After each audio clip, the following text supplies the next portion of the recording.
கோலி talk Kollywood news. கோச்சடையான்ல 3 Rajini super star நடிச்சு தற்போது தயாரிப்புல இருக்கும் கோச்சடையான் மோஷன் கேப்சர்ன்ற அதிநவீன அனிமேஷன் தொழில்நுட்பத்துல தயாராகிட்டு இருக்கு.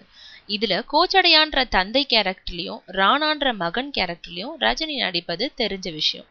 ஆனா 3வதா ரஜினி கேரக்டர் ஒண்ணு இருக்கிறதாகவும் அது ரகசியமா இருக்கும்னு சொல்றாங்க.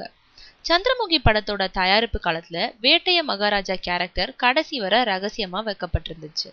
சிவாஜி படம் தயாராகிட்டு இருந்த போதும் மொட்டபாஸ் கேரக்டர் ரகசியமாவே இருந்தது. எந்திரன் படம் தயாரிப்புல இருந்த போதும் வில்லன் ரோபோ கேரக்டர் ரகசியமா வைக்கப்பட்டிருந்தது.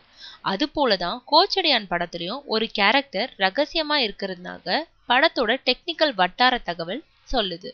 அந்த கேரக்டர் ரொம்பவே பவர்ஃபுல் வில்லன் கேரக்டரா. கோச்சடையானையும் ராணாவையும் திணறடிக்கிற அட்டகாச கேரக்டரா. இது எந்த அளவுக்கு உண்மைன்றது படம் வெளிவந்த பிறகுதான் தெரியும்.